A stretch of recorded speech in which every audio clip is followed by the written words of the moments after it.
creditcard.com, in 2009 there were 270 million Visa credit cards and 382 Visa debit cards in circulation in the United States. Even with these impressive numbers, Write Checks the Right Way states at cashier.edu that checks are still the most common way that people pay their bills. The National Check Fraud Center in 2005 posted an article at checkfraud.org that estimated that annual loss due to check fraud are in the billions of dollars and steadily growing as criminals look for ways to make a living at other people's unexpected expense. Knowing check parts and the practical paper and the proper check writing techniques can lessen the chance of check fraud by altering the check. First, we'll explore various parts of the check so that we can secondly fill in the required areas, and finally recognize the errors commonly made in check writing that allow criminals to prey on us and our finances. First, we'll take a look at the check and take a look at the parts of the check. Here is the address that is printed on the check when we order our checks at the bank. It includes our name, our address, and the city and state and zip code. You should never put your social security number on your checks. The number represented here represents your bank, the bank's location and identification number, and this is the Federal Reserve's identification number. These numbers are also found in the routing number at the bottom of the check. The other number at the bottom of the check is your account number. It's specially assigned to you, and that is your number. The following numbers are the check number, which also appear in the upper right-hand corner, and that helps them to identify your check, makes it easier for you to register your checks and keep track of your account and your balance. On this line, we put the date. On this line is the person we're paying the check to and the amount that we're writing them to in numbers. On this line, it is the written amount of the check wrote out in the words. And the bottom line here is for you to sign the check, which should be the same as your address there. And this line you can make a memo as to what you wrote your check for. Now that we understand the various components of the check and what is represented by the pre-printed information, we can move on to fill in the information. Following Constant Krazer's directions in a 2003 article at catch.nmsu.edu, we'll follow her requirements in filling in the check. The first thing we want to do is fill in the date of the check. We can write this out as March 21st, 2012. It's also proper or okay if we do 3/21/12. If you make a mistake on your check, some places say that you can cross out that date and just initial it. But other places say that you shouldn't do it. You should void the check and rewrite it. Next, we want to fill in the name, who we're writing the check to, and we'll make that out.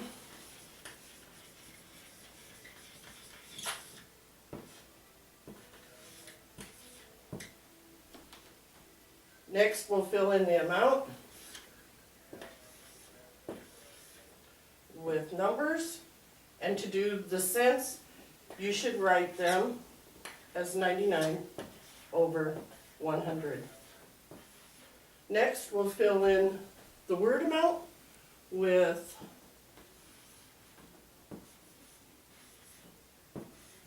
$100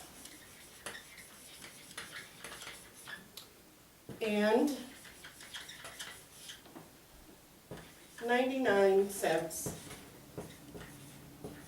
to match the number we wrote here. You also want to fill in that line, the rest of the amount, over to the dollar, the word dollar, so that nobody can fill in more information after that.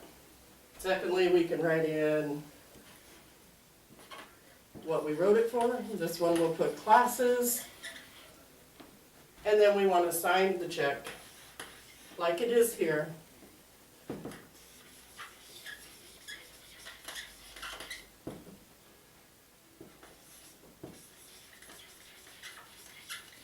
Now that we know the proper way to fill in the check, we'll look at some of the mistakes that people make when doing it, which cause fraud.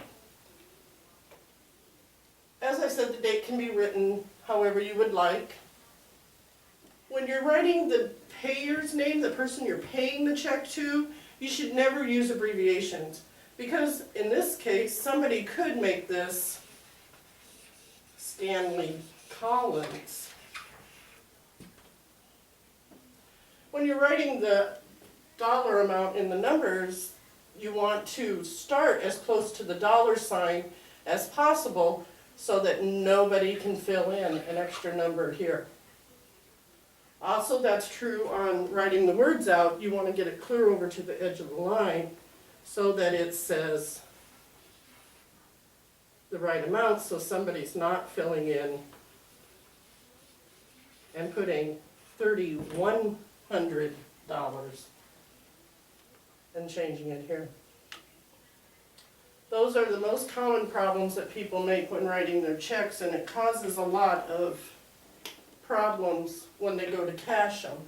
Should the two amounts be different, this amount and the written out amount, the bank will generally pay the amount that's wrote out in words.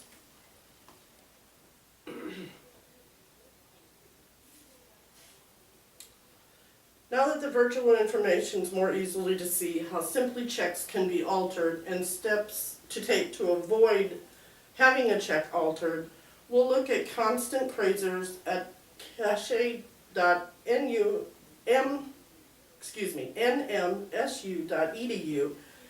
and her suggested precautions. She states to always use ink when filling out your check. The preferred pen to use is a gel pen because the gel pen soaks into the paper and makes it harder to remove. Never use a pencil. Avoid those abbreviations in your payee line. Never write a check for cash unless you're going to go and cash that check immediately. Write the amount close to the dollar sign so we can't add an extra number. The amount in words as close to the end of the line as we can. Never sign a blank check. Always make sure that your dollar amount's filled out before you put your name on it. And the numbers at the bottom, your routing number and your account number, never write through them, never staple through them. These are the numbers that the bank uses to route your check back to the bank that then pays it. Many people would rather pay their bills electronically or by credit card or debit cards, but there are still many people who prefer to use the paper checks. Paper's not going away, it's not going to disappear, so it's important to know all the facts about protecting your account against criminals looking to take advantage of innocent people.